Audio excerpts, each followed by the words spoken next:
सत श्री अकाल, मैं हाँ सुप्रिया वर्मा। टीवी 84 देख रहे सारे दर्शकों का स्वागत। खबरों के बुलेटिन की शुरुआत करने तो पहला नजर मारते हैं अज दी हैडलाइंस ते। ਜ਼ਿਮਨੀ ਚੋਣਾਂ ਲਈ ਕਾਂਗਰਸ ਨੇ ਆਪਣੇ ਉਮੀਦਵਾਰਾਂ ਦੇ ਨਾਮ ਐਲਾਨੇ। ਫਗਵਾੜਾ ਤੋਂ ਬਲਵਿੰਦਰ ਸਿੰਘ ਧਾਲੀਵਾਲ, ਮੁਕੇਰੀਆਂ ਤੋਂ ਇੰਦੂ ਬਾਲਾ, ਦਾਖਾ ਤੋਂ ਸੰਦੀਪ ਸਿੰਘ ਸੰਧੂ ਤੇ ਜਲਾਲਾਬਾਦ ਤੋਂ ਰਮਿੰਦਰ ਆਵਲਾ ਨੂੰ ਉਮੀਦਵਾਰ ਐਲਾਨਿਆ ਗਿਆ। ਚੋਲਾ ਸਾਹਿਬ ਤੋਂ ਵੱਡੀ ਮਾਤਰਾ ਵਿੱਚ ਅਸਲੇ ਸਮੇਤ ਗ੍ਰਿਫਤਾਰ ਕੀਤੇ ਗਏ ਦੋਸ਼ੀਆਂ ਨੂੰ ਅਦਾਲਤ ਨੇ 10 ਦਿਨ ਲਈ ਪੁਲਿਸ ਰਿਮਾਂਡ ਤੇ ਭੇਜਿਆ। ਸ਼ਨੀਵਾਰ ਪੁਲਿਸ ਨੇ ਬਲਵੰਤ ਸਿੰਘ ਉਰਫ ਬਾਬਾ, ਆਕਾਸ਼ਦੀਪ ਸਿੰਘ ਉਰਫ ਆਕਾਸ਼ ਰੰਧਾਵਾ, ਹਰਭਜਨ ਸਿੰਘ ਤੇ ਬਲਬੀਰ ਸਿੰਘ ਨੂੰ ਭਾਰੀ ਅਸਲੇ ਸਮੇਤ ਕਾਬੂ ਕਰਨ ਦਾ ਕੀਤਾ ਸੀ ਦਾਅਵਾ। ਪੰਜਾਬ ਪੁਲਿਸ ਵੱਲੋਂ ਬੇਰੁਜ਼ਗਾਰ ਅਧਿਆਪਕਾਂ ਤੇ ਕੀਤੇ ਲਾਠੀ ਚਾਰਜ ਦਾ ਆਮ ਆਦਮੀ ਪਾਰਟੀ ਨੇ ਕੀਤਾ ਵਿਰੋਧ। ਭਗਵੰਤ ਮਾਨ ਨੇ ਕਿਹਾ ਘਰ ਘਰ ਨੌਕਰੀ ਤਾਂ ਕੀ ਸੀ ਦੇਣੀ, ਸਗੋਂ ਕੈਪਟਨ ਇੱਕ ਤਾਨਾਸ਼ਾਹ ਵਜੋਂ ਕਰ ਰਹੇ ਨੇ ਕੰਮ। ਗ੍ਰਹਿ ਮੰਤਰੀ ਅਮਿਤ ਸ਼ਾਹ ਦੇ ਬਿਆਨ ਦੀ ਹਮਾਇਤ ਵਿੱਚ ਉਤਰੇ ਪੰਜਾਬੀ ਗਾਇਕ ਗੁਰਦਾਸ ਮਾਨ ਦਾ ਵੱਡੇ ਪੱਧਰ ਤੇ ਵਿਰੋਧ। ਸੋਸ਼ਲ ਮੀਡੀਆ ਤੋਂ ਸ਼ੁਰੂ ਹੋਏ ਵਿਰੋਧ ਵਿੱਚ ਸਾਹਿਤਕ ਧਾਰਮਿਕ ਜਥੇਬੰਦੀਆਂ ਵੀ ਆਈਆਂ। ਪੰਜਾਬੀ ਲੇਖਕ ਸਭਾ ਦੇ ਆਗੂ ਤੇਜਵੰਤ ਮਾਨ ਨੇ ਕਿਹਾ ਗੁਰਦਾਸ ਮਾਨ ਨੇ ਪੰਜਾਬੀ ਦੀ ਪਿੱਠ ਵਿੱਚ ਮਾਰਿਆ ਛੁਰਾ। ਤੇ ਬੇਰੁਜ਼ਗਾਰ ਅਧਿਆਪਕਾਂ ਦਾ ਰੋਸ ਪ੍ਰਦਰਸ਼ਨ 16ਵੇਂ ਦਿਨ ਵੀ ਰਿਹਾ ਜਾਰੀ। ਸਿੱਖਿਆ ਮੰਤਰੀ ਵਿਜੇਂਦਰ ਸਿੰਗਲਾ ਦੀ ਫੂਕੀ ਅਰਥੀ। ਗੁੱਸਾਏ ਅਧਿਆਪਕਾਂ ਦਾ ਸਰਕਾਰ ਤੇ ਦੋਸ਼, ਕਿਹਾ ਆਪਣੇ ਵਿਧਾਇਕਾਂ ਲਈ ਗੱਫੇ ਵੰਡ ਰਹੀ ਹੈ ਸਰਕਾਰ, ਜਦਕਿ ਯੋਗ ਅਧਿਆਪਕਾਂ ਨੂੰ ਨਹੀਂ ਦਿੱਤੀ ਜਾ ਰਹੀ ਨੌਕਰੀ। ਤੇ ਹੁਣ ਖਬਰਾਂ ਵਿਸਥਾਰ ਦੇ ਨਾਲ। 21 ਅਕਤੂਬਰ ਨੂੰ ਪੰਜਾਬ ਦੇ 4 ਵਿਧਾਨ ਸਭਾ ਹਲਕਿਆਂ ਤੇ ਹੋਣ ਵਾਲੀਆਂ ਜ਼ਿਮਨੀ ਚੋਣਾਂ ਲਈ ਕਾਂਗਰਸ ਪਾਰਟੀ ਨੇ ਆਪਣੇ ਉਮੀਦਵਾਰਾਂ ਦੇ ਨਾਵਾਂ ਦਾ ਐਲਾਨ ਕਰ ਦਿੱਤਾ ਹੈ। ਕਾਂਗਰਸ ਵੱਲੋਂ ਫਗਵਾੜਾ ਤੋਂ ਬਲਵਿੰਦਰ ਸਿੰਘ ਧਾਲੀਵਾਲ, ਮੁਕੇਰੀਆਂ ਤੋਂ ਇੰਦੂ ਬਾਲਾ, ਦਾਖਾ ਤੋਂ ਸੰਦੀਪ ਸਿੰਘ ਸੰਧੂ ਤੇ ਹਲਕਾ ਜਲਾਲਾਬਾਦ ਤੋਂ ਰਮਿੰਦਰ ਆਵਲਾ ਨੂੰ ਉਮੀਦਵਾਰ ਐਲਾਨਿਆ ਗਿਆ ਹੈ। ਫਿਲਹਾਲ ਅਜੇ ਤੱਕ ਹੋਰ ਕਿਸੇ ਵੀ ਸਿਆਸੀ ਪਾਰਟੀ ਵੱਲੋਂ ਆਪਣੇ ਉਮੀਦਵਾਰਾਂ ਦੇ ਨਾਂ ਦਾ ਐਲਾਨ ਨਹੀਂ ਕੀਤਾ ਗਿਆ ਹੈ। ਦੱਸਣਯੋਗ ਹੈ ਕਿ ਅੱਜ यानी कि 23 तो नामजदगियां दाखिल किए जाने का समा शुरू हो गया है ते ये नामजदगियां 30 सितंबर तक दाखिल कीतियां जा सकणगियां। चोणां दे नतीजे 24 अक्तूबर नूं ऐलान दिते जाणगे। पंजाब पुलिस वालों शनिवार नूं चौला साहब तो वड्डी मात्रा असले समेत गिरफ्तार किए मुलजमां नूं अज अमृतसर की अदालत विच पेश किया गया। अदालत ने मुलजमां नूं 3 अक्तूबर तक 10 दिन लई पुलिस रिमांड ते भेज दिता है। पुलिस ने मुलजमां दे रिमांड की मंग करदिआं कहा कि संगीन केस दीआं सारियां परतां खोलणीआं जरूरी हन। पुलिस हुण पता लाएगी कि ये हथियार कित्थों आए सी ते इन्हां नाल किहड़ी वारदात नूं अंजाम देना सी। उंज मुढली जांच दे विच पुलिस ने दावा कीता है कि एक ग्रुप पंजाब ते नाल लगदे सूबिਆਂ दे विच हमले करन दी साजिश रच रिहा सी। याद रहे पुलिस ने 4 मुलजमां नूं तरनताਰਨ ਜ਼ਿਲ੍ਹੇ ਦੇ ਪੁਲਿਸ ਸਟੇਸ਼ਨ ਚੌਲਾ ਸਾਹਿਬ ਅਧੀਨ ਪੈਂਦੇ ਪਿੰਡ ਚੌਲਾ ਸਾਹਿਬ ਦੇ ਬਾਹਰਵਾਰ ਕਾਬੂ ਕੀਤਾ। ਉਹ ਸਫੇਦ ਰੰਗ ਦੀ Maruti Swift car number PV 65X8042 ਵਿੱਚ ਸਨ।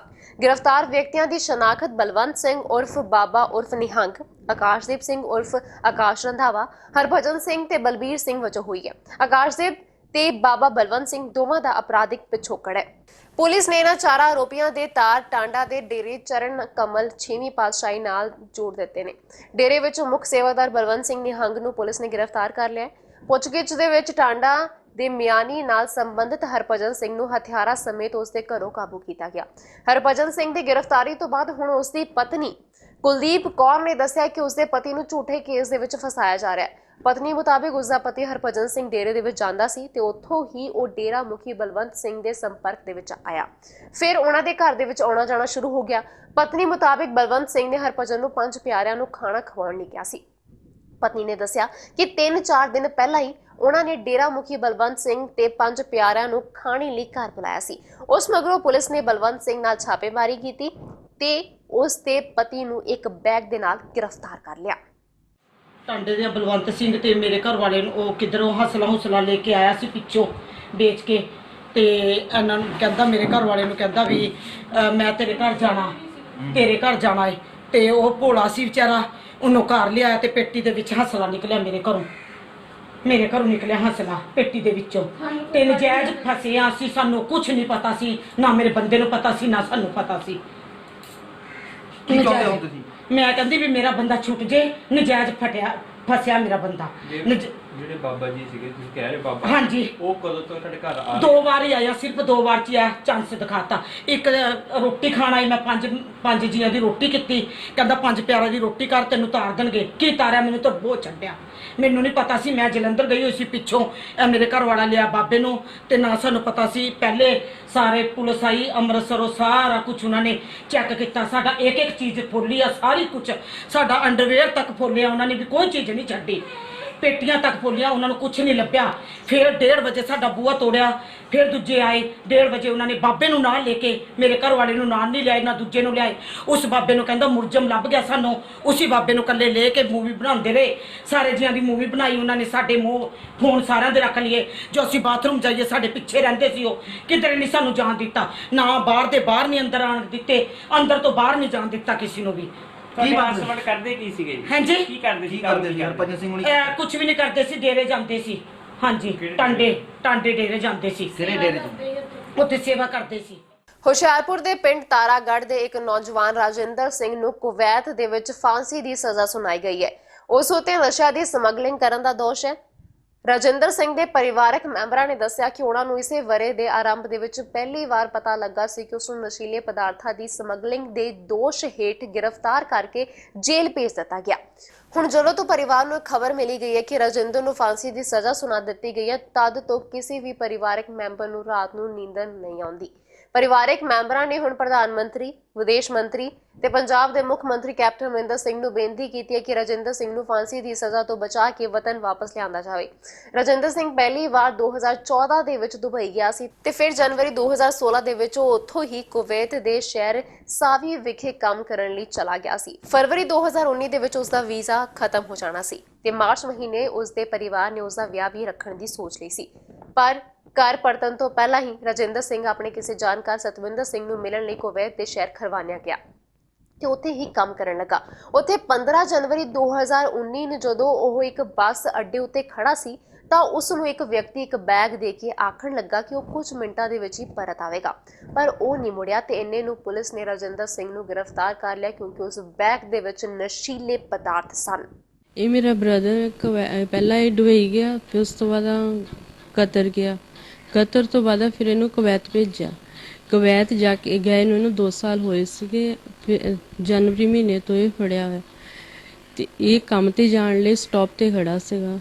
ਸਟਾਪ ਤੇ ਖੜਾ ਇਹਨੂੰ ਕੋਈ ਮੁੰਡਾ ਬੈਗ ਫੜਾ ਕੇ ਗਿਆ ਆਪਣਾ ਤੇ ਕਹਿੰਦਾ ਮੈਂ 2 ਮਿੰਟ 'ਚ ਵਾਪਸ ਆਇਆ। ਜਦੋਂ ਬੈਗ ਫੜਾ ਕੇ ਚਲਾ ਗਿਆ ਤੇ ਉੱਧਰੋਂ ਪੁਲਿਸ ਆ ਗਈ ਚੈਕਿੰਗ ਕਰਨ ਲਈ। ਉਹਨਾਂ ਨੇ ਚੈਕਿੰਗ ਕੀਤੀ ਤੇ ਇਹਦੇ ਬੈਗ ਵਿੱਚੋਂ ਜਿਹੜਾ ਇਹਨੂੰ ਬੈਗ ਫੜਾ ਕੇ ਗਿਆ ਸੀ ਉਹਦੇ ਵਿੱਚੋਂ ਨਸ਼ੀਲੇ ਪਦਾਰਥ ਪਾਏ। ਜਨਵਰੀ ਮਹੀਨੇ ਤੇ ਲੈ ਕੇ ਗਏ। ਸਾਨੂੰ ਤੇ ਸਜ਼ਾ ਦਾ ਤਾਂ ਪਰਸੋਂ ਹੀ ਪਤਾ ਲੱਗਿਆ ਸਾਨੂੰ, ਫਿਰ ਕੱਲ ਦੀ ਅਸੀਂ ਕਰਦੇ ਹੋਏ ਇਹਦੇ ਬਾਰੇ। ਸਾਡੇ ਕੋਲ ਤੇ ਸਾਨੂੰ ਇਹਦੇ ਬਾਰੇ ਕੁਝ ਨਹੀਂ ਪਤਾ। ਜੋ ਵੀ ਕਰਨਾ ਅਸੀਂ ਸਰਕਾਰ ਨੂੰ ਹੀ ਕਹਿੰਦੇ ਕਿ ਸਾਡਾ ਬੱਚਾ ਵਾਪਸ ਆਉਣਾ ਚਾਹੀਦਾ। ਉਹ ਕਹਿੰਦਾ ਵਕੀਲ ਕਰਨੇ ਲਈ, ਪਰ ਸਾਡੇ 'ਚ ਗੁੰਜਾਇਸ਼ ਨਹੀਂ ਹੈਗੀ ਵਕੀਲ ਕਰਨੇ ਦੀ। ਪਤਾ ਨਹੀਂ, ਸਾਡੀਆਂ ਤਾਂ ਅੱਖਾਂ ਤੇ ਵੀ ਦੂਰ, ਪੈਰਾਂ ਤੇ ਵੀ ਦੂਰ, ਅਸੀਂ ਤਾਂ ਕੁਝ ਨਹੀਂ ਕਰ ਸਕਦੇ। ਬਸ ਇਹ ਹੀ ਆ ਵੀ ਕਿਸ ਤਰ੍ਹਾਂ ਵੀ ਫੜਿਆ ਸਾਡਾ ਬੱਚਾ, ਕਿੱਦਾਂ ਵੀ ਫੜਿਆ, ਘਰ ਵਾਪਸ ਮੁੜ ਕੇ ਪੰਜਾਬ ਆਉਣਾ ਚਾਹੀਦਾ। ਸਾਡੀ ਤਾਂ ਗੌਰਮੈਂਟ ਮੋਰੇ ਇਹੀ ਅਰਦਾਸ, ਮੀਡੀਆ ਮੋਰੇ ਇਹੀ ਅਰਦਾਸ ਹੈ ਵੀ ਕਿਸੇ ਵੀ ਤਰ੍ਹਾਂ ਸਾਡਾ ਬੱਚਾ ਘਰ ਆਉਣਾ ਚਾਹੀਦਾ। ਬਹੁਤ ਅਸੀਂ ਤਾਂ ਪਰੇਸ਼ਾਨ ਹੋਏ, ਇੱਕੋ ਬੱਚਾ ਆ। ਆਮ ਆਦਮੀ ਪਾਰਟੀ ਪੰਜਾਬ ਨੇ ਈਟੀਟੀ ਤੇ ਟੈਟ ਪਾਸ ਬੇਰੋਜ਼ਗਾਰ ਅਧਿਆਪਕਾਂ ਤੇ ਲਾਠੀਚਾਰਜ ਦੀ ਨਿਖੇਧੀ ਕੀਤੀ ਹੈ।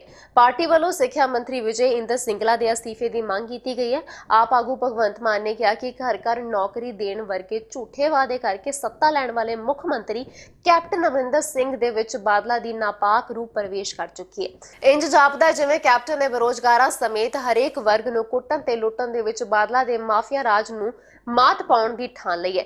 ਮਾਨ ਨੇ ਕਿਹਾ ਕਿ ਮੁੱਖ ਮੰਤਰੀ ਕੈਪਟਨ ਦੀ ਤਾਨਾਸ਼ਾਹ ਰਾਜੇ ਵਾਲੀ ਕਾਰਜਸ਼ੈਲੀ ਸਾਰੀਆਂ ਹੱਦਾਂ ਟੱਪ ਚੁੱਕੀ ਹੈ, ਜਿਸ ਨੂੰ ਹੋਰ ਬਰਦਾਸ਼ਤ ਨਹੀਂ ਕੀਤਾ ਜਾ ਸਕਦਾ। ਮਾਨ ਮੁਤਾਬਿਕ ਇੱਕ ਪਾਸੇ ਸਰਕਾਰੀ ਸਕੂਲ ਅਧਿਆਪਕਾਂ ਤੇ ਸਟਾਫ ਨੂੰ ਤਰਸ ਰਹੇ ਹਨ, ਦੂਜੇ ਪਾਸੇ ਈਟੀਟੀ ਤੇ ਟੈਟ ਵਰਗੀਆਂ ਔਖੀਆਂ ਪ੍ਰੀਖਿਆਵਾਂ ਪਾਸ ਕਰਕੇ ਮੁਕੰਮਲ ਅਧਿਆਪਕ ਯੋਗਤਾ ਰੱਖਣ ਵਾਲੇ ਹਜ਼ਾਰਾਂ ਹੋਣਹਾਰ ਲੜਕੇ-ਲੜਕੀਆਂ ਨੌਕਰੀ ਦੇ ਲਈ ਸੜਕਾਂ ਤੇ ਰੁਲ ਰਹੇ ਹਨ।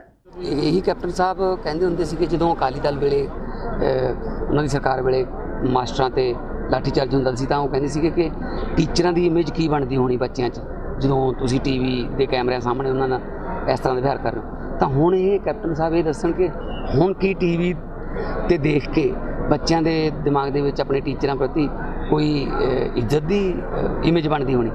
ਸੋ ਜਦੋਂ ਦੂਜੇ ਪਾਸੇ ਹੁੰਦੇ ਨੇ ਉਦੋਂ ਪਬਲਿਕ ਯਾਦ ਆ ਜਾਂਦੀ ਹੈ, ਜਦੋਂ ਆਪ ਸੱਤਾ ਦੇ ਵਿੱਚ ਹੁੰਦੇ ਨੇ ਉਦੋਂ ਕੰਨ ਬੰਦ ਹੋ ਜਾਂਦੇ ਨੇ। ਸੋ ਨੇਸ਼ਨ ਬਿਲਡਰ ਕਿਹਾ ਜਾਂਦਾ ਉਹਨਾਂ ਨੂੰ, ਟੀਚਰਾਂ ਨੂੰ। ਉਹਨਾਂ ਨੇ ਬੜੇ ਔਖੇ ਔਖੇ ਟੈਸਟ ਪਾਸ ਕੀਤੇ ਨੇ।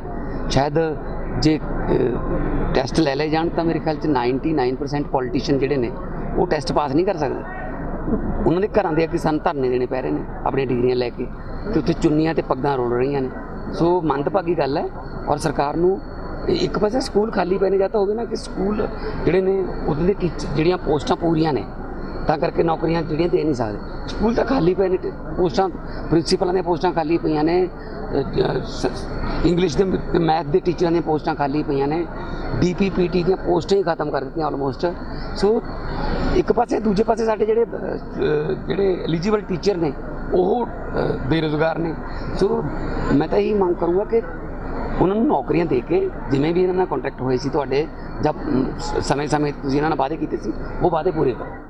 ਸ਼੍ਰੋਮਣੀ ਅਕਾਲੀ ਦਲ ਨੇ ਬੈਂਸ ਭਰਾਵਾਂ ਸਿਮਰਜੀਤ ਸਿੰਘ ਬੈਂਸ ਅਤੇ ਬਲਵਿੰਦਰ ਸਿੰਘ ਬੈਂਸ ਵੱਲੋਂ ਗੁਰਦੁਆਰਾ ਸਾਹਿਬ ਨਾਲੋਂ ਵਿਧਾਨ ਸਭਾ ਨੂੰ ਪਵਿੱਤਰ ਦੱਸਦਿਆਂ ਲਗਾਤਾਰ ਕੀਤੀ ਜਾ ਰਹੀ ਬਿਆਨਬਾਜ਼ੀ ਦਾ ਗੰਭੀਰ ਨੋਟਿਸ ਲਿਆ ਹੈ ਤੇ ਉਹਨਾਂ ਖਿਲਾਫ ਤੁਰੰਤ ਧਾਰਮਿਕ ਭਾਵਨਾਵਾਂ ਨੂੰ ਠੇਸ ਪਹੁੰਚਾਉਣ ਦਾ ਕੇਸ ਦਰਜ ਕਰਕੇ ਗ੍ਰਿਫਤਾਰ ਕਰਨ ਦੀ ਮੰਗ ਵੀ ਕੀਤੀ ਹੈ। ਅੱਜ ਇੱਕ ਪ੍ਰੈਸ ਕਾਨਫਰੰਸ ਨੂੰ ਸੰਬੋਧਨ ਕਰਦਿਆਂ ਸ਼੍ਰੋਮਣੀ ਅਕਾਲੀ ਦਲ ਦੇ ਆਗੂ ਵਿਰਸਾ ਸਿੰਘ ਵਲਟੋਹਾ ਨੇ ਕਿਹਾ ਕਿ ਹੈਰਾਨੀ ਵਾਲੀ ਗੱਲ ਹੈ ਕਿ ਦੋਵੇਂ ਭਰਾ ਗੁਰਦੁਆਰਾ ਸਾਹਿਬ ਨਾਲੋਂ ਵਿਧਾਨ ਸਭਾ ਨੂੰ ਵੱਧ ਪਵਿੱਤਰ ਦੱਸ ਕੇ ਉਸ ਨੂੰ ਮੱਥਾ ਟੇਕਣ ਤੇ ਪੂਜਣ ਦੀ ਗੱਲ ਵੀ ਆਖ ਰਹੇ ਨੇ। ਉਹਨਾਂ ਨੇ ਕਿਹਾ ਕਿ ਉਹ ਗੁਰੂ ਘਰਾਂ ਦੀ ਬੇਅਦਬੀ ਜਾਂ ਬੱਜਰ ਗੁਨਾਹ ਹੀ ਨਹੀਂ ਬਲਕਿ ਘੋਰ ਪਾਪ ਵੀ ਹੈ। ਵਲਟੋਹਾ ਨੇ ਕਿਹਾ ਕਿ ਗੁਰੂ ਹਰਗੋਬਿੰਦ ਸਾਹਿਬ ਜੀ ਨੇ ਮੀਰੀ ਪੀਰੀ ਦਾ ਸਿਧਾਂਤ ਦਿੱਤਾ ਹੈ, ਜਿਸ ਦੇ ਮੁਤਾਬਿਕ ਮੀਰੀ ਯਾਨੀ ਬਾਦਸ਼ਾਹਤ ਨਾਲੋਂ ਪੀਰੀ ਯਾਨੀ ਧਰਮ ਨੂੰ ਉੱਪਰ ਰੱਖਿਆ ਗਿਆ। ਉਹਨਾਂ ਨੇ ਕਿਹਾ ਕਿ ਮੀਰੀ ਭਾਵੇਂ ਜਿੱਡਾ ਮਰਜ਼ੀ ਰਾਜ ਭਾਗ ਦਰਬਾਰ ਜਾਂ ਸਦਨ ਹੋਵੇ, ਇਹ ਸਭ ਪੀਰੀ ਯਾਨੀ ਧਰਮ ਤੋਂ ਉੱਪਰ ਨਹੀਂ ਹੋ ਸਕਦਾ। ਪਰ ਬੈਂਸ ਭਰਾ ਇੰਨਾ ਹੰਕਾਰ ਗਏ ਨੇ ਕਿ ਇਹਨਾਂ ਨੇ 6ਵੇਂ ਪਾਤਸ਼ਾਹ ਦੇ ਮੀਰੀ ਪੀਰੀ ਦੇ ਸਿਧਾਂਤ ਨੂੰ ਵੀ ਉਲਟਾ ਕੇ ਰੱਖ ਦਿੱਤਾ ਹੈ। ਪੂਰੇ ਭਾਰਤ ਦੇ ਵਿੱਚ ਪਿਆਜ਼ ਦੀਆਂ ਵੱਧਦੀਆਂ ਕੀਮਤਾਂ ਦੇ ਚੱਲਦਿਆਂ ਦਿੱਲੀ ਦੀ ਕੇਜਰੀਵਾਲ ਸਰਕਾਰ ਨੇ ਵੱਡਾ ਫੈਸਲਾ ਲਿਆ। ਦਿੱਲੀ ਸਰਕਾਰ ਨੇ ਮਹਿੰਗੇ ਪਿਆਜ਼ ਤੋਂ ਰਾਹਤ ਦੇਣ ਦੇ ਲਈ ਦਿੱਲੀ ਵਾਸੀਆਂ ਲਈ 24 ਰੁਪਏ ਪ੍ਰਤੀ ਕਿਲੋ ਪਿਆਜ਼ ਵੇਚਣ ਦੀ ਯੋਜਨਾ ਬਣਾਈ ਹੈ। ਸਰਕਾਰ ਤੋਂ ਮਿਲੀ ਜਾਣਕਾਰੀ ਦੇ ਅਨੁਸਾਰ ਅਗਲੇ 10 ਦਿਨਾਂ ਦੇ ਵਿੱਚ ਸਸਤੇ ਪਿਆਜ਼ ਦੀ ਵਿਕਰੀ ਸ਼ੁਰੂ ਹੋ ਜਾਵੇਗੀ। ਭਾਰੀ ਬਾਰਿਸ਼ ਤੇ ਸਪਲਾਈ ਦੀ ਘਾਟ ਕਾਰਨ ਦਿੱਲੀ ਵਾਸੀਆਂ ਨੂੰ ਮਹਿੰਗੇ ਪਿਆਜ਼ ਦੇ ਹੰਝੂ ਰੋਣੇ ਪੈ ਰਹੇ ਨੇ। ਦਿੱਲੀ ਦੀ ਆਜ਼ਾਦਪੁਰ ਮੰਡੀ ਵਿੱਚ ਪਿਆਜ਼ ਦਾ ਥੋਕ ਮੁੱਲ 50 ਰੁਪਏ ਪ੍ਰਤੀ ਕਿਲੋ ਹੋ ਗਿਆ, ਜੋ ਕਿ 2015 ਤੋਂ ਬਾਅਦ ਦਾ ਸਭ ਤੋਂ ਉੱਚਾ ਪੱਧਰ ਹੈ। ਏਸ਼ੀਆ ਦੀ ਸਭ ਤੋਂ ਵੱਡੀ ਪਿਆਜ਼ ਮੰਡੀ ਮਹਾਰਾਸ਼ਟਰ ਦੇ ਲਾਸ ਲਗਾਓ ਵਿੱਚ ਪਿਆਜ਼ 50 रुपए प्रति किलो बिकन लग गए ने। प्याज के ऊपर दिल्ली सरकार कदम उठाने जा रही है। हम जैसे 2-3 साल पहले हम लोगों ने इसी तरह से किया था, हम प्याज प्रोक्योर कर रहे हैं और हम कोशिश करेंगे कि 24 रुपए के आसपास हम प्याज अपने सारे FPS के जरिए और मोबाइल वैन्स के जरिए ज़्यादा से ज़्यादा जगहों पे सप्लाई कर सकें। तो इसको ट्रांसपोर्ट वगैरह करने के लिए टेंडर फ्लोट कर दिए गए हैं और बहुत जल्दी मुझे लगता है कि हम सप्लाई कर पाएंगे। नहीं, obviously not CSR, the government will pay for that, पे द एग्जैक्टली वो जो मैंने 10 करोड़ का खर्चा बताया वो उसी के ऊपर है। प्याज का मुझे लगता है कि 10 दिन के अंदर we should be able to supply. ਤੇ ਹੁਣ ਵੇਲਾ ਹੋ ਗਿਆ ਇੱਕ ਛੋਟੇ ਜਿਹੇ ਬ੍ਰੇਕ ਦਾ। ਬ੍ਰੇਕ ਤੋਂ ਬਾਅਦ ਅਸੀਂ ਮੁੜ ਹਾਜ਼ਰ ਹੋਵਾਂਗੇ। ਤੁਸੀਂ ਵੇਖਦੇ ਰਹੋ TV 84।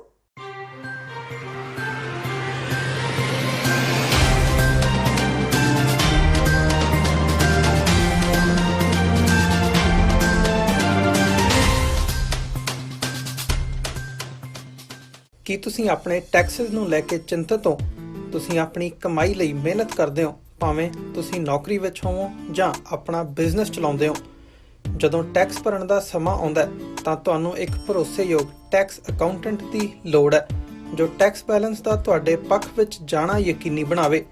ਸਿਆਟਲ ਦੀ ਜਾਣੀ ਪਹਿਚਾਣੀ company Accurate accountants and Taxes ਤੁਹਾਡੀ ਸੇਵਾ ਵਿੱਚ ਹਾਜ਼ਰ ਹੈ। ਅਸੀਂ ਹਰ ਤਰ੍ਹਾਂ ਦੇ ਟੈਕਸ ਭਰਨ ਵਿੱਚ ਤੁਹਾਡੀ ਮਦਦ ਕਰਾਂਗੇ। ਟੈਕਸ ਸੰਬੰਧੀ ਕਿਸੇ ਵੀ ਤਰ੍ਹਾਂ ਦੇ ਸਵਾਲ ਲਈ ਅੱਜ ਹੀ ਸਾਡੇ ਤੱਕ ਪਹੁੰਚ ਕਰੋ। Accurate accountants and Texas.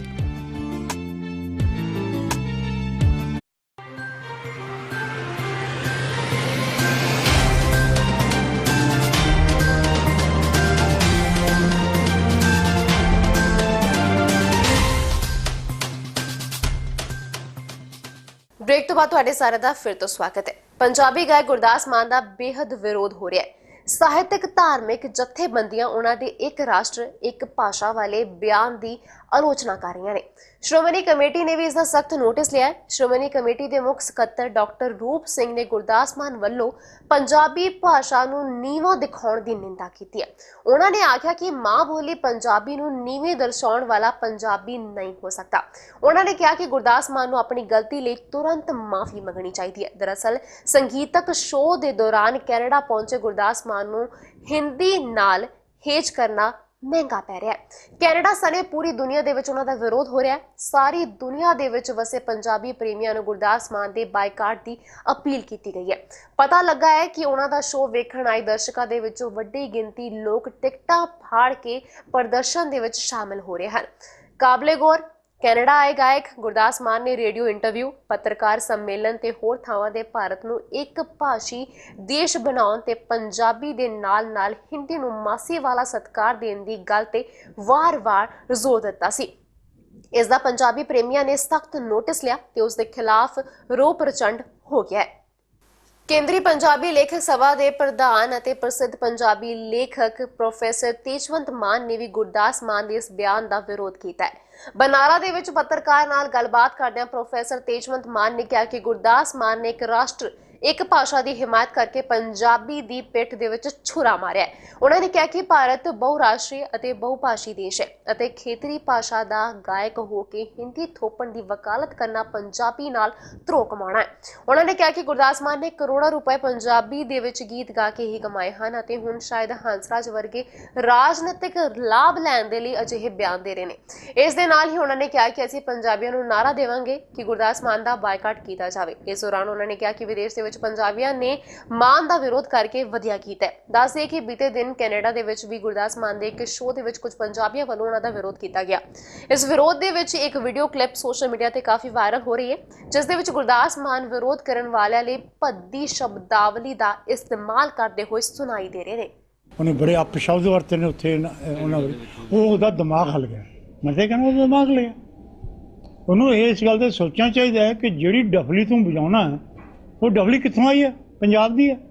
Hindustan ਦੇ ਕਿਸੇ ਸੂਬੇ 'ਚ ਡਫਲੀ ਨਹੀਂ ਵਜਾਈ ਜਾਂਦੀ, ਕੇਵਲ ਪੰਜਾਬ 'ਚ ਵਜਾਈ ਜਾਂਦੀ ਹੈ। ਉਹ ਜਿਹੜਾ ਇਹ ਜਿਹੜਾ ਸਾਜ਼ ਹੈ ਇਹ ਕੇਵਲ ਪੰਜਾਬ ਦਾ ਸਾਜ਼ ਹੈ ਅਤੇ ਉਹ ਡਫਲੀ ਵਜਾ ਕੇ ਤੈਨੇ ਕਰੋੜਾਂ ਰੁਪਏ ਵੱਟ ਲਏ ਅਤੇ ਤੂੰ ਹੁਣ ਪੰਜਾਬੀ ਤੋਂ ਮੁੱਖ ਹੋ ਗਿਆ, ਉਹ ਡਫਲੀ ਤੋਂ ਬੇਮੁੱਖ ਹੋ ਗਿਆ, ਉਸ ਪਰੇ ਹੋ ਗਿਆ। ਹੁਣ ਹਿੰਦੀ ਸਕੀ ਹੋ ਗਈ ਅਤੇ ਜਿਹੜੀਆਂ ਉੱਥੇ ਗੱਲ ਕੀਤੀ ਉਹਨੂੰ ਅਸੀਂ ਪੂਰੀ ਤਰ੍ਹਾਂ ਕੰਡੈਮ ਕਰਦੇ ਹਾਂ ਕਿ ਉਹਦਾ ਪਾਗਲ ਹੋ ਗਿਆ ਔਰ ਉਹ ਮਾਫੀ ਮੰਗੇ ਇਸ ਗੱਲ ਦੇ ਲਈ। ਜਿਹੜੇ ਉਹਨੇ ਸ਼ਬਦ ਵਰਤੇ ਨੇ, ਮੈਨੂੰ ਵੀ ਇੱਥੇ ਗੱਲ ਆਈ ਹੈ ਕਿ ਉਹਨੇ ਕਿਹਾ ਕਿ ਉਹ ਕੋਈ ਪੋਸਟਰ ਪਾਸਟਰ ਦਿਖਾਉਂਦਾ ਸੀ ਅਤੇ ਬਾਹਰ ਨਾਅਰੇਬਾਜ਼ੀ ਹੋ ਰਹੀ ਸੀ। ਕਿਉਂ ਨਾ ਹੋਵੇ ਵੀ ਨਾਅਰੇਬਾਜ਼ੀ, ਤੂੰ ਹਿੰਦੀ ਦੇ ਪੰਜਾਬੀ ਦੇ ਵਿਰੁੱਧ ਗੱਲ ਕਰੇਗਾ, ਲੋਕ ਤਾਂ ਉੱਠਣਗੇ, ਲੋਕ ਤਾਂ ਪੁੱਛਣਗੇ ਤੈਨੂੰ ਸਵਾਲ, ਅਤੇ ਤੂੰ ਉਹਨਾਂ ਦਾ ਜਵਾਬ ਦੇ ਤਸੱਲੀ ਵਕਤ। ਇਹ ਕੀ ਗੱਲ ਹੋਈ? ਅਤੇ ਇਸ ਲਈ ਅਸੀਂ ਵੀ ਜੇ ਉਹੀ ਭਾਸ਼ਾ ਵਰਤਣ ਲੱਗੇ ਨਾ ਤਾਂ ਫਿਰ ਗਲਤ ਹੋ ਜੂ ਕੰਮ। ਤੂੰ ਪੈਸੇ ਦੀ ਧੌਂਸ ਦੇ ਉੱਤੇ ਲੋਕਾਂ ਨੂੰ ਡਰਾਉਣਾ ਹੈ। ਅਸੀਂ ਪੰਜਾਬ ਦੇ ਵਿੱਚ ਬਾਈਕਾਟ ਕਰ ਦਾਂਗੇ ਤੇਰਾ। ਸਾਡਾ ਤਾਂ ਇੱਕ ਮੇਰਾ ਵਿਚਾਰ ਹੈ ਕਿ ਜਿਵੇਂ ਹੰਸ ਪੰਜਾਬ ਦਾ ਹੁੰਦਾ ਹੋਇਆ RSS ਨਾਲ ਲੜ ਗਿਆ ਅਤੇ ਉਹਨਾਂ ਦਾ ਮੈਂਬਰ ਪਾਰਲੀਮੈਂਟ ਬਣ ਗਿਆ, ਵਿਕ ਗਿਆ, ਅਤੇ ਉਹਨੇ ਇਹ ਗੱਲ ਕਹੀ ਕਿ ਜਵਾਹਰ ਲਾਲ ਨਹਿਰੂ ਯੂਨੀਵਰਸਿਟੀ ਦਾ ਨਾਮ ਮੋਦੀ ਯੂਨੀਵਰਸਿਟੀ ਰੱਖਿਆ ਜਾਵੇ। ਇਸ ਤਰ੍ਹਾਂ ਕੱਲ੍ਹ ਨੂੰ ਇਹ ਵੀ ਜਾਊਗਾ, ਇਹਨੂੰ ਵੀ ਖਰੀਦ ਲੈਣਗੇ ਉਹ, ਕਿ ਉਹਨਾਂ ਤੇ ਇਹ ਬੰਦੇ ਚਾਹੀਦੇ ਨੇ। ਗ੍ਰਹਿ ਮੰਤਰੀ ਅਮਿਤ ਸ਼ਾਹ ਦੁਆਰਾ ਪੂਰੇ ਦੇਸ਼ ਦੇ ਵਿੱਚ ਹਿੰਦੀ ਭਾਸ਼ਾ ਲਾਗੂ ਕਰਨ ਦੇ ਦਿੱਤੇ ਬਿਆਨ ਦੀ ਹਮਾਇਤ ਦੇ ਵਿੱਚ ਉਤਰੇ ਪੰਜਾਬੀ ਗਾਇਕ ਗੁਰਦਾਸ ਮਾਨ ਦਾ ਕੈਨੇਡਾ ਦੇ ਵਿੱਚ ਵਿਰੋਧ ਕਰ ਰਹੇ ਸਿੱਖ ਭਾਈਚਾਰੇ ਨੇ ਮਾਨ ਵੱਲੋਂ ਬੋਲੇ ਗਏ ਅਪਸ਼ਬਦਾਂ ਦਾ ਸਖਤ ਨੋਟਿਸ ਲਿਆ। ਤਖਤ ਸ੍ਰੀ ਕੇਸਗੜ੍ਹ ਸਾਹਿਬ ਦੇ ਜਥੇਦਾਰ ਸਿੰਘ ਸਾਹਿਬ ਭਾਈ ਅਮਰੀਕ ਸਿੰਘ ਅਜਨਾਲਾ ਨੇ ਗੁਰਮਤਿ ਵਿਦਿਆਲਾ ਦਮਦਮੀ ਟਕਸਾਲ ਹੈੱਡਕੁਆਰਟਰ ਅਜਨਾਲਾ ਦੇ ਦਫ਼ਤਰ ਤੋਂ ਜਾਰੀ ਪ੍ਰੈਸ ਕਾਨਫਰੰਸ ਦੇ ਵਿੱਚ ਕਿਹਾ ਕਿ ਪੰਜਾਬ ਪੰਜਾਬੀਅਤ ਅਤੇ ਪੰਜਾਬੀ ਮਾਂ ਬੋਲੀ ਰਾਹੀਂ ਆਪਣਾ ਜੀਵਨ ਅਤੇ ਗਾਇਕੀ ਦਾ ਸਫ਼ਰ ਸੰਵਾਰਨ ਵਾਲੇ ਗੁਰਦਾਸ ਮਾਨ ਨੇ ਉਕਤ ਬਿਆਨ ਦੇ ਕੇ ਜਿੱਥੇ ਪੰਜਾਬ ਵਿਰੋਧੀ ਹੋਣ ਦਾ ਸਬੂਤ ਦਿੱਤਾ ਹੈ, ਉੱਥੇ ਪੰਜਾਬੀ ਮਾਂ ਬੋਲੀ ਦੀ ਪਿੱਠ ਦੇ ਵਿੱਚ ਛੁਰਾ ਵੀ ਮਾਰਿਆ। ਉਹਨਾਂ ਨੇ ਕਿਹਾ ਕਿ ਦੇਸ਼ ਦੇ ਵਿੱਚ ਸਭ ਸੂਬੇ ਭਾਸ਼ਾ ਦੇ ਆਧਾਰ ਤੇ ਬਣੇ ਹਨ, ਫਿਰ ਸਾਰੇ ਦੇਸ਼ ਦੇ ਵਿੱਚ ਹਿੰਦੀ ਭਾਸ਼ਾ ਕਿਵੇਂ ਲਾਗੂ ਹੋ ਸਕਦੀ ਹੈ। ਬੀਤੇ ਕਈ ਦਿਨਾਂ ਤੋਂ ਪੰਜਾਬੀ ਗਾਇਕ ਸਿੱਧੂ ਮੂਸੇਵਾਲਾ ਖਿਲਾਫ ਸਿੱਖ ਭਾਈਚਾਰੇ ਦਾ ਗੁੱਸਾ ਠੰਡਾ ਪੈਣ ਦਾ ਨਾਂ ਹੀ ਨਹੀਂ ਲੈ ਰਿਹਾ। ਸਿੱਧੂ ਦੇ ਗਾਏ ਗਾਣੇ ਜੱਟੀ ਜਿਉਣੇ ਮੋੜ ਜਹੀ ਦੇ ਵਿੱਚ ਮਾਈ ਭਾਗੋ ਦਾ ਜ਼ਿਕਰ ਕਰਨਾ ਉਸ ਨੂੰ ਇੰਨਾ ਭਾਰੀ ਪੈ ਰਿਹਾ ਹੈ ਕਿ ਉਸ ਖਿਲਾਫ ਮੁਸ਼ਕਲਾਂ ਘੱਟ ਹੋਣ ਦਾ ਨਾਂ ਹੀ ਨਹੀਂ ਲੈ ਰਹੀਆਂ। ਹੁਣ ਮੁਕਤਸਰ ਦੀ ਬਾਰ ਐਸੋਸੀਏਸ਼ਨ ਦੇ ਸਾਬਕਾ ਐਡਵੋਕੇਟ ਕੁਲਜਿੰਦਰ ਸਿੰਘ ਸੰਧੂ ਨੇ ਗਿੱਦੜਬਾਹਾ ਵਿੱਚ Mandeep Singh judicial magistrate first class ਦੀ ਅਦਾਲਤ ਦੇ ਵਿੱਚ ਪਟੀਸ਼ਨ ਦਾਇਰ ਕੀਤੀ ਹੈ। ਇਸ ਪਟੀਸ਼ਨ ਦੇ ਵਿੱਚ ਉਹਨਾਂ ਨੇ ਗਾਇਕ ਸਿੱਧੂ ਮੂਸੇਵਾਲਾ ਖਿਲਾਫ ਬਣਦੀ ਕਾਰਵਾਈ ਕਰਨ ਦੀ ਮੰਗ ਕੀਤੀ ਹੈ। ਪਟੀਸ਼ਨ ਦੇ ਵਿੱਚ ਵਕੀਲ ਕੁਲਜਿੰਦਰ ਸਿੰਘ ਨੇ ਕਿਹਾ ਹੈ ਕਿ ਉਹ ਸਿੱਖ ਪਰਿਵਾਰ ਦੇ ਨਾਲ ਸੰਬੰਧ ਰੱਖਦਾ ਹੈ। ਜਦੋਂ ਉਹਨਾਂ ਨੇ YouTube ਚਲਾਈ ਤਾਂ ਉਸ ਦੇ ਵਿੱਚ ਸਿੱਧੂ ਦਾ ਗਾਣਾ ਜੱਟੀ ਜਿਉਣੇ ਮੋੜ ਵਰਗੀ ਚੱਲਿਆ।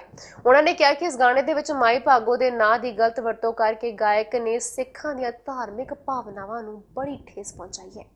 ਮਿਤੀ 21/9/2019 ਨੂੰ ਜੀ ਮੈਂ ਆਪਣੇ ਘਰ ਤੋਂ ਕਚਹਿਰੀ ਗਿੱਦੜਵਾ ਆਉਣ ਦੀ ਤਿਆਰੀ ਕਰ ਰਿਹਾ ਸੀ ਤਾਂ ਮੈਂ YouTube ਆਨ ਕੀਤੀ ਤਾਂ ਉੱਥੇ ਇੱਕ ਗੀਤ ਚੱਲ ਰਿਹਾ ਸੀ ਜੱਟੀ ਜਿਉਣੇ ਮੋੜ ਦੀ ਬੰਦੂਕ ਵਰਗੀ। ਉਹ ਜਦੋਂ 17 ਦੇਖੀਆਂ ਵੀਡੀਓ ਅੱਗੇ ਜਾ ਕੇ ਉਹਦੇ ਵਿੱਚ ਗਾਇਕ ਨੇ ਜਿਹੜੇ ਇਹਨਾਂ ਨੇ ਸਤਿਕਾਰਯੋਗ ਮਾਤਾ ਭਾਗ ਕੌਰ ਜੀ ਬਾਰੇ ਜਿਹੜੇ ਵਰਡ ਯੂਜ਼ ਕੀਤੇ ਨੇ ਉਹਨਾਂ ਦਾ ਨਾਮ ਇੱਥੇ ਜਿਹੜਾ ਮਿਸਯੂਜ਼ ਕੀਤਾ ਇਹਨਾਂ ਨੇ ਤਾਂ ਉਦੋਂ ਮਨ ਨੂੰ ਬੜੀ ਠੇਸ ਪਹੁੰਚੀ ਮੇਰੇ। ਇੱਥੇ ਆ ਕੇ ਮੈਂ ਗਿੱਦੜਵਾ ਕਚਹਿਰੀ ਵਿੱਚ ਪਹੁੰਚਣ ਤੇ ਜਿਹੜੇ ਸਾਥੀ ਐਡਵੋਕੇਟ ਸਾਹਿਬਾਨ ਸਨ ਮੇਰੇ ਨਾਲ ਉਹਨਾਂ ਨੇ ਵੀ ਜਦੋਂ ਇਹ ਦੇਖੀ ਵੀਡੀਓ ਜਦੋਂ ਮੈਂ ਦਿਖਾਈ ਉਹਨਾਂ ਨੂੰ ਤਾਂ ਸਾਰਿਆਂ ਨੇ ਕਿਹਾ ਕਿ ਇਸ ਤਰੀਕੇ ਨਾਲ ਜਿਹੜਾ ਹੈਗਾ ਨਹੀਂ ਹੋਣਾ ਚਾਹੀਦਾ।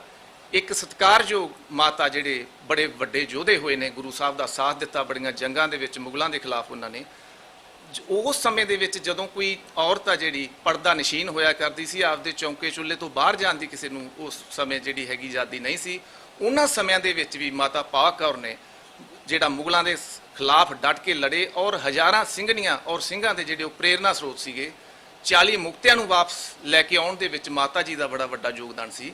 ਤਾਂ ਉਹਨਾਂ ਨੂੰ ਇੱਕ ਗਾਣੇ ਦੇ ਵਿੱਚ ਜਿਹੜਾ ਹੈਗਾ ਜੱਟ ਜਿਉਣੇ ਮੋੜ ਦੀ ਬੰਦੂਕ ਵਰਗੀ ਗੱਲ ਆ ਰਹੀ ਹੈ ਜਿਹੜਾ ਕਰੈਕਟਰ ਉਹਨਾਂ ਨੇ ਪੇਸ਼ ਕੀਤਾ ਉਹਦੇ ਵਿੱਚ ਮਾਤਾ ਭਾਗ ਕੌਰ ਜੀ ਬਾਰੇ ਉਹਨਾਂ ਦਾ ਜਿਹੜਾ ਨਾਮ ਗਲਤ ਇਸਤੇਮਾਲ ਕੀਤਾ ਗਿਆ। ਇਸ ਗੱਲ ਕਰਕੇ ਜਿਹੜਾ ਹੈਗਾ ਬੜਾ ਦੁੱਖ ਹੋਇਆ। ਅਧਿਆਪਕ ਭਰਤੀ ਕਰਨ ਦੀ ਮੰਗ ਨੂੰ ਲੈ ਕੇ ਸਿੱਖਿਆ ਮੰਤਰੀ ਵਿਜੇਂਦਰ ਸਿੰਗਲਾ ਦੀ ਕੋਠੀ ਸਾਹਮਣੇ ਰੋਸ ਪ੍ਰਦਰਸ਼ਨ ਕਰ ਰਹੇ ਬੇਰੋਜ਼ਗਾਰ ETT ਅਧਿਆਪਕਾਂ ਤੇ ਪਾਣੀ ਦੀਆਂ ਵਾਛੜਾਂ ਮਾਰਨ ਅਤੇ ਲਾਠੀ ਚਾਰਜ ਕਰਨ ਦੇ ਰੋਸ ਵਜੋਂ ਅੱਜ ਸੰਗਰੂਰ ਵਿਖੇ ਬੇਰੋਜ਼ਗਾਰ B.Ed ਅਧਿਆਪਕ ਯੂਨੀਅਨ ਦੀ ਅਗਵਾਈ ਦੇ ਵਿੱਚ ਸਿੱਖਿਆ ਮੰਤਰੀ ਵਿਜੇਂਦਰ ਸਿੰਗਲਾ ਦੀ ਅਰਥੀ ਫੂਕੀ ਗਈ। ਪੱਕੇ ਧਰਨੇ ਦੇ 16ਵੇਂ ਦਿਨ ਬੇਰੋਜ਼ਗਾਰ B.Ed ਅਧਿਆਪਕ ਯੂਨੀਅਨ ਦੇ ਸੂਬਾ ਪ੍ਰਧਾਨ ਸੁਖਵਿੰਦਰ ਢਿਲਵਾਂ, ਸੂਬਾ ਕਮੇਟੀ ਮੈਂਬਰ ਨਵਜੀਵਨ ਸਿੰਘ, ਅਮਨ ਸ਼ੇਖ ਆਦਿ ਨੇ ਕਿਹਾ ਕਿ ਜੇਲ੍ਹ ਭੇਜ ਕੇ ਅਤੇ ਲਾਠੀ ਚਾਰਜ ਕਰਕੇ ਵੀ ਉਹਨਾਂ ਦਾ ਸੰਘਰਸ਼ ਨਹੀਂ ਦਬਾਇਆ ਜਾ ਸਕੇਗਾ।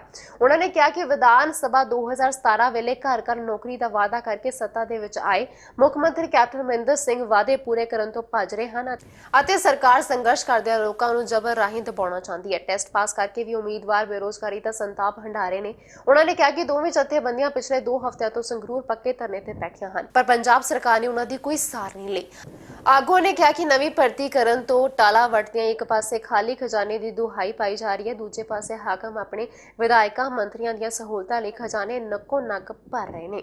ਜਿਹੜੀ ਪੰਜਾਬ ਸਰਕਾਰ ਜਦੋਂ ਬਣੀ ਹੈ ਹੋਣ ਚਾਹੀ ਹੈ ਉਹ ਇਸ ਗੱਲ ਨੂੰ ਲੈ ਕੇ ਆਈ ਸੀ ਕਿ ਅਸੀਂ ਘਰ ਘਰ ਨੌਕਰੀ ਦੇਵਾਂਗੇ, ਘਰ ਘਰ ਰੁਜ਼ਗਾਰ ਦੇਵਾਂਗੇ, ਪਰ ਅੱਜ ਸਰਕਾਰ ਨੇ ਆਪਣਾ ਜਿਹੜਾ ਅਸਲੀ ਚਿਹਰਾ ਹੈ ਉਹ ਨੰਗਾ ਕਰ ਦਿੱਤਾ ਹੈ, ਦਿਖਾ ਦਿੱਤਾ ਹੈ ਕਿ ਰੁਜ਼ਗਾਰ ਦੇਣ ਦੀ ਤਾਂ ਗੱਲ ਦੂਰ ਦੀ ਰਹੀ ਕਿ ਜੇਕਰ ਕੋਈ ਰੁਜ਼ਗਾਰ ਦੀ ਗੱਲ ਵੀ ਕਰਦਾ ਹੈ, ਰੁਜ਼ਗਾਰ ਦੀ ਮੰਗ ਵੀ ਕਰਦਾ ਹੈ, ਆਪਣੇ ਹੱਕ ਦੀ ਮੰਗ ਵੀ ਕਰਦਾ ਹੈ ਤਾਂ ਉਹ ਤੇ ਬਹੁਤ ਬੁਰੀ ਤਰ੍ਹਾਂ ਜ਼ੁਲਮ ਢਾਇਆ ਜਾਂਦਾ ਹੈ। ਜਿਵੇਂ ਕੱਲ ਸੰਗਰੂਰ ਦੀ ਇੱਕ ਉਦਾਹਰਨ ਸਾਡੇ ਸਾਹਮਣੇ ਹੈ ਕਿ ਜਦੋਂ ਬੇਰੁਜ਼ਗਾਰ ETT ਅਧਿਆਪਕ ਯੂਨੀਅਨ ਆਪਣੇ ਰੁਜ਼ਗਾਰ ਵਾਸਤੇ ਮੰਗ ਕਰ ਰਹੀ ਸੀ, ਜਦੋਂ ਕਿ ਉਹ ਫੁੱਲ ਕੁਆਲੀਫਾਈਡ ਨੇ ਔਰ ਉਹ ਟੈਟ ਪਾਸ ਨੇ, ਉਹਨਾਂ ਨੇ ਸਾਰੀਆਂ ਬੇਸਿਕ ਕੁਆਲੀਫਿਕੇਸ਼ਨਾਂ ਪੂਰੀਆਂ ਕੀਤੀਆਂ ਹੋਈਆਂ ਨੇ, ਜਦੋਂ ਉਹ ਆਪਣੇ ਰੁਜ਼ਗਾਰ ਦੀ ਮੰਗ ਕਰਦੇ ਨੇ ਤਾਂ ਉਹਨਾਂ ਤੇ ਇੱਕ ਇਹੋ ਜਿਹਾ ਜ਼ਬਰ ਢਾਇਆ ਜਾਂਦਾ ਹੈ ਜਿਹੜਾ ਕਿ ਗੈਰ ਮਨੁੱਖੀ ਹੈ, ਜਿਹੜਾ ਕਿ ਇੱਕ ਸੱਭਿਅਕ ਸਰਕਾਰ ਵਾਸਤੇ, ਇੱਕ ਡੈਮੋਕ੍ਰੇਟਿਕ ਸਰਕਾਰ ਵਾਸਤੇ ਸ਼ਰਮਨਾਕ ਗੱਲ ਹੈ। ਅਸੀਂ ਕੱਲ ਦੇ ਉਸ ਵਹਿਸ਼ੀ ਕਾਰਨਾਮੇ ਦੀ ਸਮੁੱਚੀਆਂ ਲਹਿਰੇ ਦੀਆਂ ਜਥੇਬੰਦੀਆਂ ਉਹਦੀ ਨਿਖੇਧੀ ਕਰਦੇ ਹਾਂ ਔਰ ਮੰਗ ਕਰਦੇ ਹਾਂ ਕਿ ਇਹਨਾਂ ਬੇਰੁਜ਼ਗਾਰ ਅਧਿਆਪਕਾਂ ਨਾਲ ਬਿਨਾਂ ਸ਼ੱਕ ਬਹੁਤ ਘੱਟ ਦੇਰ ਲਗਾਏ ਗੱਲਬਾਤ ਕਰੇ ਔਰ ਇਹਨਾਂ ਦੇ ਰੁਜ਼ਗਾਰ ਦਾ ਪ੍ਰਬੰਧ ਕਰੇ, ਕਿਉਂਕਿ ਕਿਸੇ ਵੀ ਲੋਕਤੰਤਰੀ ਦੇਸ਼ ਵਿੱਚ ਆਪਣੇ ਹੱਕਾਂ ਦੀ ਮੰਗ ਕਰਨਾ, ਆਪਣੇ ਰੁਜ਼ਗਾਰ ਦੀ ਮੰਗ ਕਰਨਾ ਇਹ ਸਾਡਾ ਡੈਮੋਕ੍ਰੈਟਿਕ ਰਾਈਟ ਹੈ। ਇਹ ਹੱਕ ਸਾਨੂੰ ਸੰਵਿਧਾਨ ਦਿੰਦਾ ਹੈ। ਇਸ ਕਰਕੇ ਅਸੀਂ ਮੰਗ ਕਰਦੇ ਹਾਂ ਕਿ ਇਹਨਾਂ ਦੀ ਗੱਲ ਤੁਰੰਤ ਸੁਣੀ ਜਾਵੇ ਤੇ ਇਹਨਾਂ ਦੇ ਰੁਜ਼ਗਾਰ ਦਾ ਪੱਕਾ ਪ੍ਰਬੰਧ ਕੀਤਾ ਜਾਵੇ। ਪੰਜਾਬ ਦੀ ਕੈਪਟਨ ਸਰਕਾਰ ਵੱਲੋਂ ਚੋਣਾਂ ਤੋਂ ਪਹਿਲਾਂ ਨੌਜਵਾਨਾਂ ਨੂੰ ਘਰ-ਘਰ ਨੌਕਰੀ ਦੇਣ ਦਾ ਵਾਅਦਾ ਕੀਤਾ ਗਿਆ ਸੀ, ਜਿਸ ਦੇ ਲਈ ਸਰਕਾਰ ਵੱਲੋਂ ਬੇਰੋਜ਼ਗਾਰਾਂ ਦੇ ਅਥਰੂ ਪੂੰਝਣ ਲਈ ਨਿੱਜੀ ਕੰਪਨੀਆਂ ਦਾ ਸਹਾਰਾ ਲੈ ਕੇ ਰੋਜ਼ਗਾਰ ਮੇਲੇ ਤਾਂ ਲਗਾਏ ਜਾ ਰਹੇ ਹਨ, ਪਰ ਵਧੇਰੇ ਬੇਰੋਜ਼ਗਾਰ ਨੌਜਵਾਨਾਂ ਨੂੰ ਇਹਨਾਂ ਰੋਜ਼ਗਾਰ ਮੇਲਿਆਂ ਦੇ ਵਿੱਚ ਰੋਜ਼ਗਾਰ ਦੀ ਜਗ੍ਹਾ ਨਿਰਾਸ਼ਾ ਹੀ ਹੱਥ ਲੱਗ ਰਹੀ ਹੈ। ਇਸ ਦੌਰਾਨ ਕੁਝ ਨੌਜਵਾਨ ਤਾਂ ਕੰਪਨੀਆਂ ਵੱਲੋਂ ਘੱਟ ਤਨਖਾਹ ਅਤੇ ਦੂਰ ਦੇ ਸਟੇਸ਼ਨ ਤੇ ਭੇਜਣ ਕਾਰਨ ਨੌਕਰੀ ਲੈਣ ਤੋਂ ਕੰਨੀ ਕਤਰਾ ਰਹੇ ਨੇ, ਜਿਸ ਦੀ ਮਿਸਾਲ ਮੋਗਾ ਦੇ ਜ਼ਿਲ੍ਹਾ ਪ੍ਰਸ਼ਾਸਨ ਵੱਲੋਂ ਲਗਾਏ ਰੋਜ਼ਗਾਰ ਮੇਲੇ ਤੋਂ ਦੇਖਣ ਨੂੰ ਮਿਲਦੀ ਹੈ। ਰੋਜ਼ਗਾਰ ਮੇਲੇ ਦੇ ਵਿੱਚ ਆਏ ਨੌਜਵਾਨਾਂ ਨੇ ਇਹਨਾਂ ਮੇਲਿਆਂ ਨੂੰ ਫਲॉप ਦੱਸਦਿਆਂ ਕਿਹਾ ਕਿ ਮੇਲੇ ਤਾਂ ਖੱਜਲ ਖੁਆਰੀ ਦਾ ਸਾਧਨ ਬਣ ਰਹੇ ਨੇ।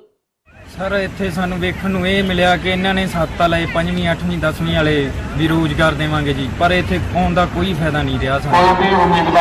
ਕਿਉਂ ਨਹੀਂ ਫਾਇਦਾ ਰਿਹਾ? ਕੀ ਫਾਇਦਾ ਇਸ ਤਰ੍ਹਾਂ ਹੀ ਰਿਹਾ ਸਰ, ਸਟੱਡੀ ਮੰਗਦੇ ਆ ਤੇ ਸਾਡੇ ਇੱਥੇ ਸਾਰੇ ਲਏ। ਤੁਸੀਂ ਕਿੰਨੀ ਪੜ੍ਹਾਈ ਕੀਤੀ ਹੋਈ ਹੈ?